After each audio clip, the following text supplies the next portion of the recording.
When Jacob Zuma took over as president in 2009, South Africa was in the midst of a power crisis.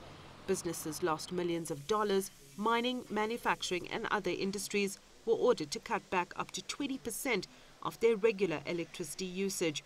A year later, South Africa too was rocked by the global financial crisis. It was a difficult time to come in, but one must bear in mind that Barack Obama also came into the US economy at the time of the global financial crisis. It's a case of what they did with that situation. The economy was growing at an average of 4.5% until it slipped into a recession in 2009, but it still maintained an A-grade credit rating. South Africa had Soccer 2010, which meant a lot of positive tailwind.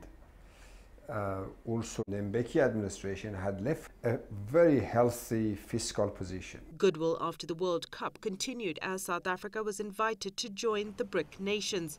Brazil, Russia, India and China were tipped to become the most powerful grouping in the world. In 2011, South Africa emerged from a recession. It was a strong rebound with growth at 3.2%.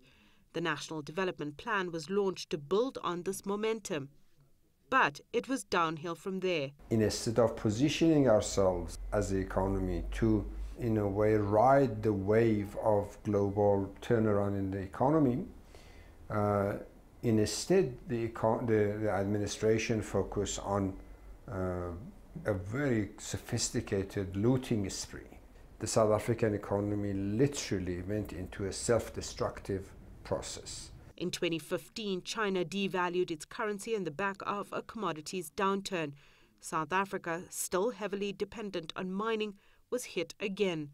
But Zuma himself dealt the biggest blow to the economy when he fired Finance Minister Nhlanhla Nene. The rand plummeted, investor confidence slumped, and political uncertainty grew. The cabinet reshuffle that we had at the end of 2015 and subsequently again twice in 2017 have done an awful lot of damage in the economy. We've had credit ratings downgrades. There has been and will continue to be less investment. Earlier this year, South Africa slipped into recession, the second since democracy and the second during President Zuma's time in office. But the economy rebounded in the second quarter and is on track to grow 0.6% in 2017. Sumitra Nydoo, CGTN, Johannesburg, South Africa. Let's get you some perspective on that now. Sinetemba Zonke is a political analyst and he joins me from our Johannesburg studios. What are your expectations from the ANC Leadership Congress? Thank you. I think the Congress, what we've seen is that the ANC has been speaking a lot on unity in itself. Both candidates and all the other 5 candidates who are vying for the position want to come out as a united party. But I do think as things have been going and with the warring factions that we aren't likely to see much unity whichever candidate comes out. It seems that Cyril Ramaphosa, the deputy president, is ahead of Nkosazana Dlamini Zuma with some blows dealt against Dlamini Zuma's campaign with the court cases that nullified a couple of PECs. How would you describe the role of President Zuma and what sort of legacy is he leaving behind? I think the past 3 years will probably solidify the legacy of President Jacob Zuma. The cases around state capture, the cases around the upgrades of his homes. But it's not only going to be the legacy of Jacob Zuma, it's going to be a stench on the legacy of the ANC. I think what has happened since 2007 with Jacob Zuma coming at the helm of the ANC, again the ANC failed to unite. We had the removal of President Thabo Mbeki in 2008, which saw a split of the ANC with the creation of COPE. Again in 2012, around 2012, we had another split of the ANC with the removal of ANC Youth League President Julius Malema, with the creation of EFF. Again, we might see. So the legacy of Jacob Zuma within the ANC has been very fictitious, where there's factionalism has grown. And again, in terms of the legacy, in terms of governance, there's been a lot of damage to the reputation of South Africa in terms of governance. There's been a lot of damage and pressure put against the judicial system as well as the criminal justice system. I think what we have seen with the heads of the NPA, police commissioners, or heads of the police, where there's never been stability in that. I think the legacy of Jacob Zuma is going to reflect badly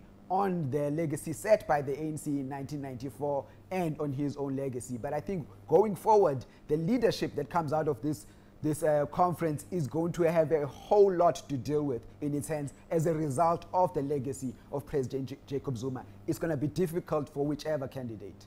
And looking at these top two candidates, what are their main policy differences? I think in terms of policy differences, I think the key ones are in terms of how they think that transformation should be addressed. I think Nkosazana Dlamini Zuma has made some utterances which allege to changing the constitution and to really be bad for investment. I think Cyril Ramaphosa, on the other hand, has spoken about transformation that will be constitutionally based and will be investor friendly. But at the end of the day, there isn't much daylight between the two candidates. I think it's been a lot of the same rhetoric. There hasn't been much new that has come from ANC policy in the past 10 years. They've been both recycling ANC policies which have been either populist or more center and business friendly. And there are fears the ANC leadership contest heightens the chances of the party splitting. Will ANC emerge united after this conference, or is there likely to be a major fallout? I think because of the stakes that are at play, the stakes that are at play for the president of the party, the stakes that are at play for a number of leaderships who have been being implicated in the issue of state capture. I mean, there are court cases right now which are looking at the president, looking at the Minister of Finance, looking at the Minister of Public Enterprises, that it's going to be very hard for the ANC to become united. I don't think either candidate possesses the powers to be able to do that.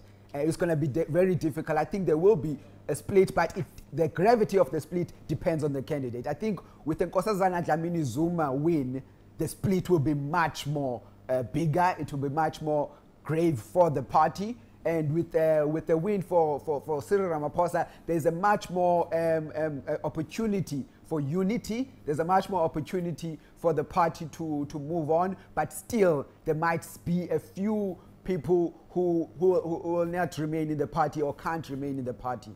Right, great insights. Senator Thabo Zonke, live for us in Johannesburg. We appreciate your time. Thank you, sir.